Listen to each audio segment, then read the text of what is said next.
Sign the divorce papers, or I'll break your nose. The pen bounced off my chest before it clattered onto the table. His hand lingered in the air, trembling, not from fear, but from the weight of his own arrogance. My wife stood behind him, silent, her gaze fixed on the floor as if she had already picked her side. Your kids belong to me now, he sneered. A breath escaped me, something caught between a laugh and a growl. Not amusement, not joy, just disbelief honed into a blade. Street fights are messy, I murmured. 2 decades as a black ops operative had taught me how to erase a man without leaving behind even a shadow. The moment the words hit him, his swagger faltered. His fingers twitched toward the gun at his waist, convinced pulling it would give him control. But he was wrong. I had taken command of this room the instant I walked through the door. I didn't have to glance at her to know she wouldn't say a word. Silence had become her chosen weapon. Silence, and the gangster she had chosen to betray me with. Infidelity isn't loud. It doesn't crash through the front door. It seeps in slowly, tainting everything.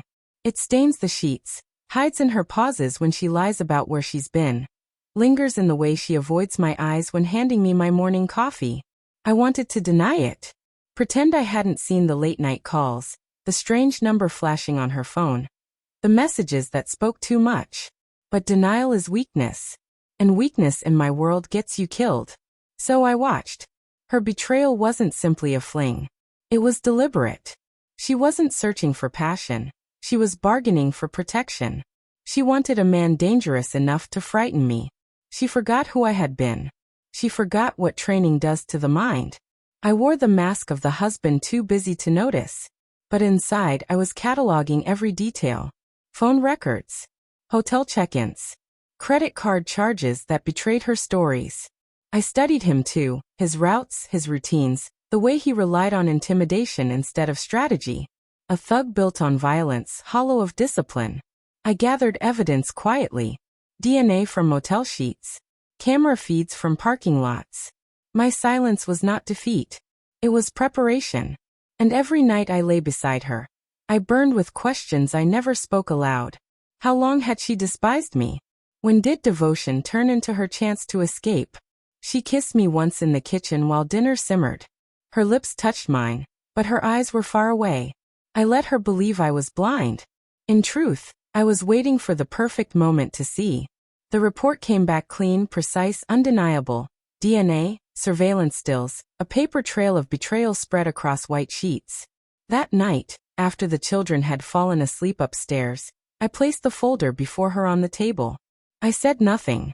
Her fingers trembled as she flipped through the pages. Photos. Timestamps. His arm around her waist. Her lips parted, scrambling for a lie strong enough to survive. None came. Tears filled her eyes. I felt nothing. Not anger. Not pity. Just the cold confirmation of what I had already known. Why? I asked at last. She broke then, sobbing, stammering, reaching across the table like touch could erase truth. I didn't move. My silence was louder than any scream. The next time he cornered me, his pistol heavy at his side, I was ready. He shoved the papers forward again, pretending to look dangerous. My wife hovered behind him, wringing her hands. I slid the folder between us. Read. I said, calm and steady.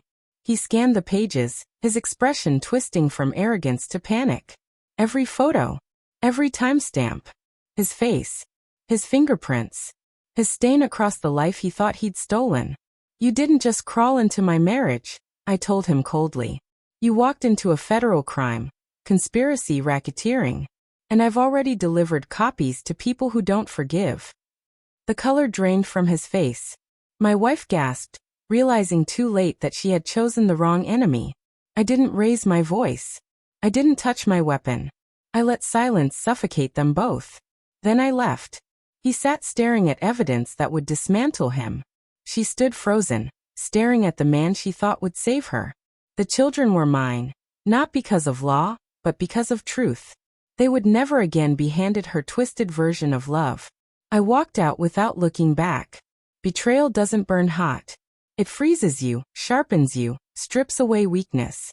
By the time the door clicked shut behind me, I already felt lighter. Her tears, his threats, their ruin, none of it mattered anymore. I was no longer her husband. I was no longer his victim. I was the man who saw everything, said nothing, and left with everything that mattered. And I never returned.